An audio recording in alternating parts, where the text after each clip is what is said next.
So for those that haven't seen the original video, just check the link in the description below. You need to watch that before watching this because it explains what I'm doing. But let's take a quick look at what I did look like before.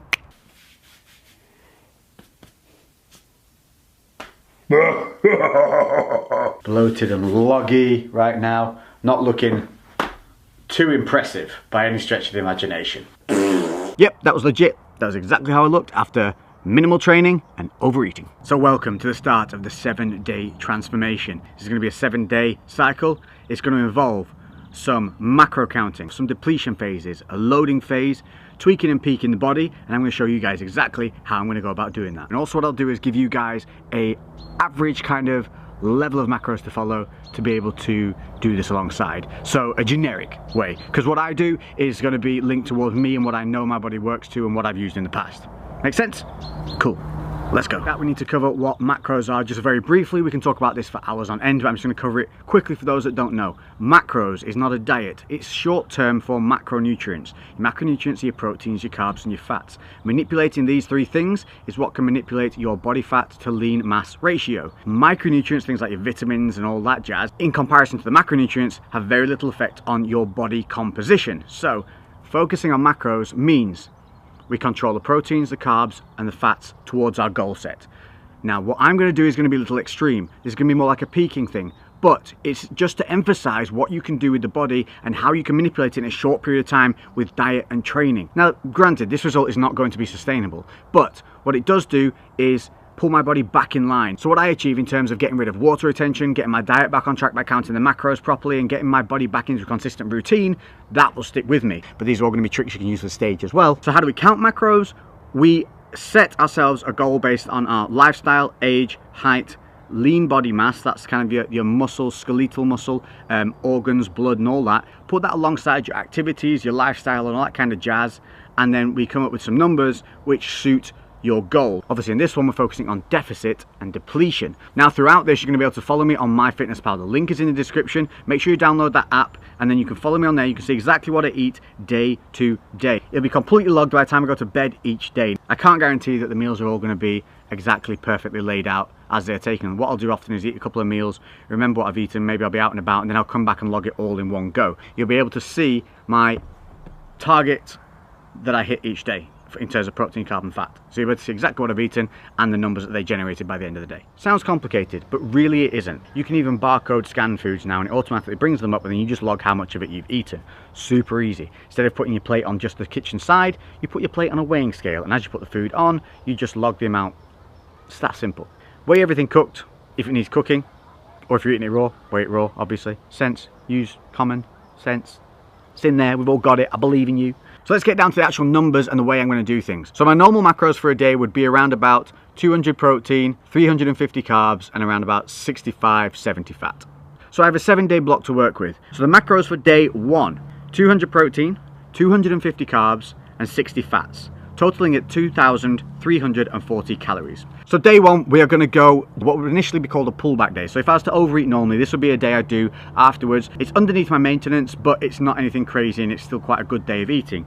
Now, this isn't just calorie counting, because a calorie is not a calorie. You need to understand that. Calories from fat, derived from fat, are not created in the same way calories derived from carbohydrates or protein, nor do those food sources react the same way within the body. So a calorie is not a calorie. Anybody that tells you that, flick them in the dick.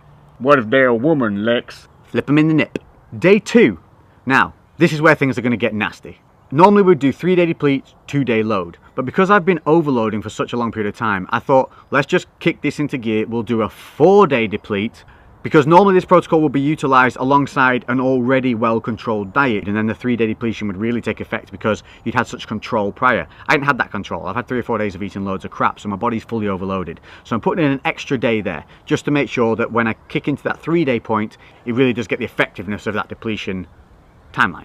So day 2 macros are going to be 210 protein, so a little spike in the protein, 150 carbs.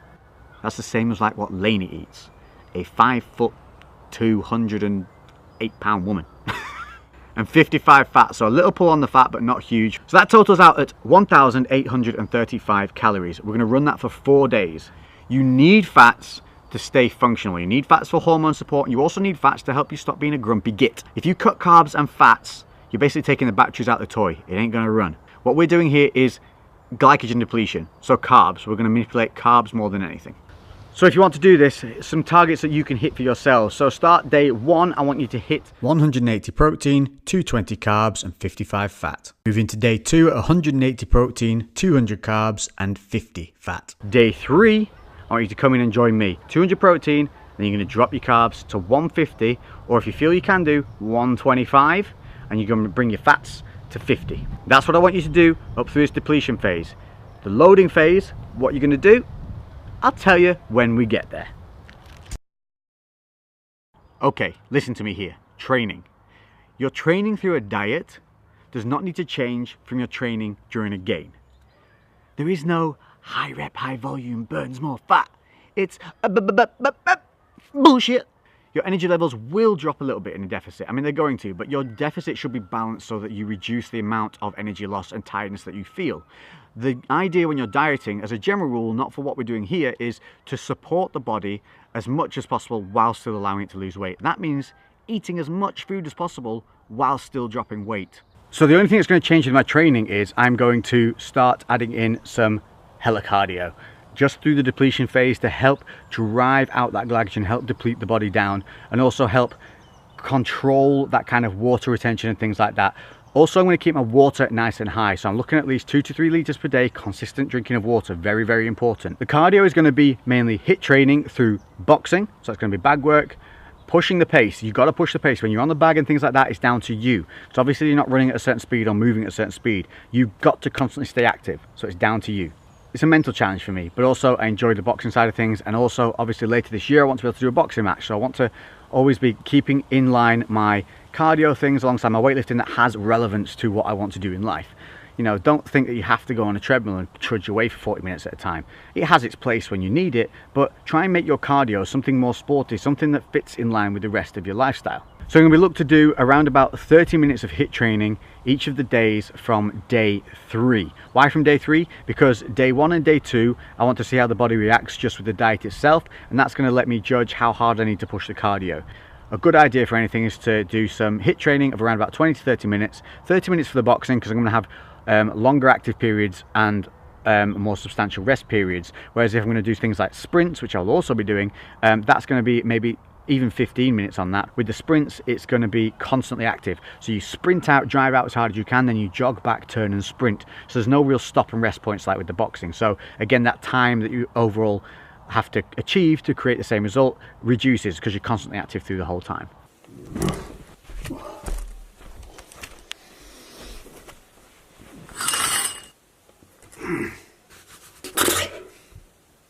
Slept like crap yesterday, last night, whatever, let's weigh in.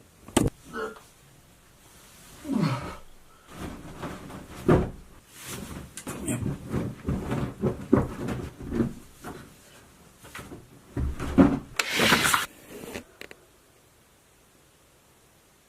$180.6, that's the starting point. Remember, sleeping like crap can often affect your weight. So if you sleep like crap and then you wake up and your weight's gone up, don't worry about it. So 180.6, we're going to take that as a starting point. So we're waterlogged 180. I reckon I'm going to come down to about maybe even 175 if we get like through the major depletion point. But peaked probably about 177. We're only talking like a 3.5 pound difference here. That's going to create such a different look. And that's the whole point of this, is to show you guys that you can do some fun shit with the body. And you can do it whilst not eating chicken and broccoli. And turkey. So update on day 1 morning physique. You can see super flat, super fluffy. So as I said, I'll show you 2 meals per video. So let's go take a look at the morning breakfast rituals.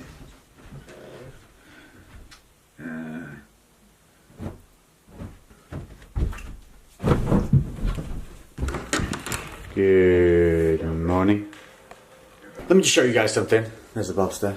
Making a what? An oat milk mocha. I'll change the microphone on this, hang on.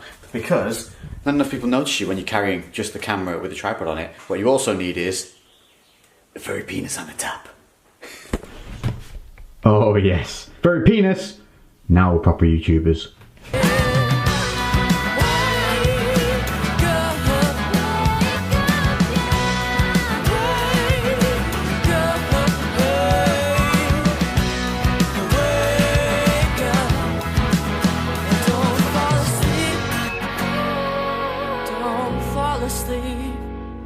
They're so pretty. It's almost as pretty as you.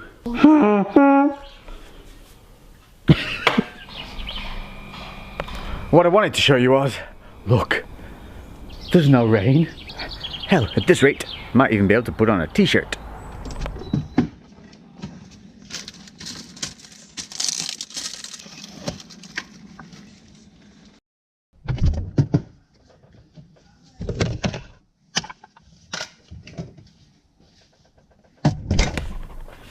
Okay, let's talk about this breakfast. Now this is something I go to on a constant basis regardless because it makes me feel good, I enjoy it. It's low impact kind of in terms of carbs and fats and stuff like that, but it's high impact in terms of micronutrients. So you can pair this alongside a lot of other things. I tend to pair it alongside kvarg. Apparently this Swedish, I think it's Swedish, and they are 17 grams of protein per portion, 0.3 fat and 5 carbs.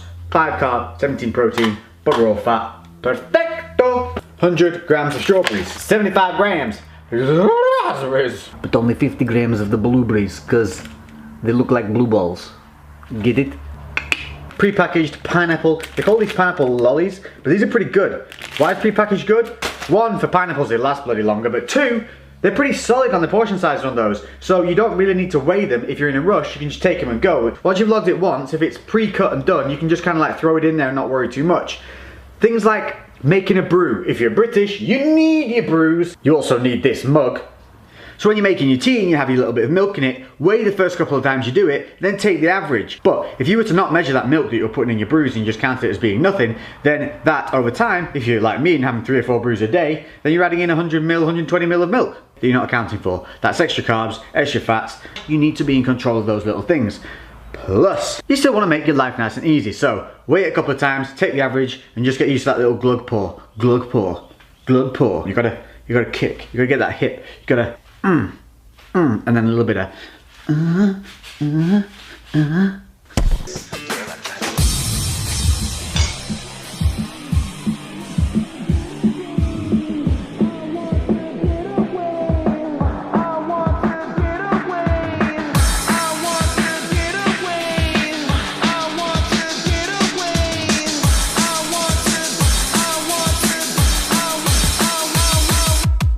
So there you have it. This is going to be my standard breakfast throughout the entirety of this. The only thing that might change is the levels. Fruit is one of the lowest impact things. You're talking about 5 to 7 grams of carbohydrate per 100 grams of serving. Rhubarb and things like that, not only rhubarb is a fruit, but rhubarb, 0.8 grams of fat per 100 grams, which means, boom, this is a compote made from just basically reduced down rhubarb and blackberries. And it is so low impact. It's so low. Don't even really need to log it.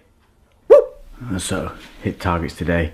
Protein aiming for 200, carbs aiming for 250, and fats aiming for around about 60 grams. And one of my final little niddly diddly doodles, 20 grams of Terry's chocolate orange Easter egg. Booyah. Just in case you didn't believe that I was going to eat it.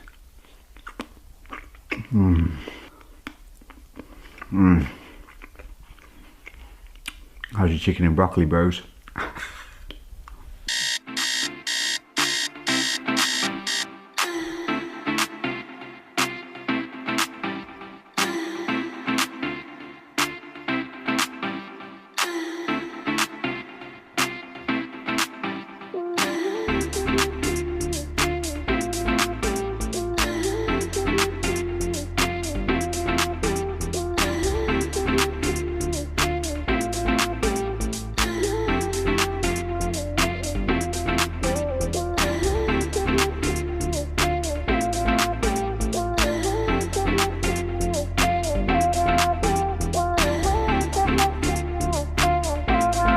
Ooh.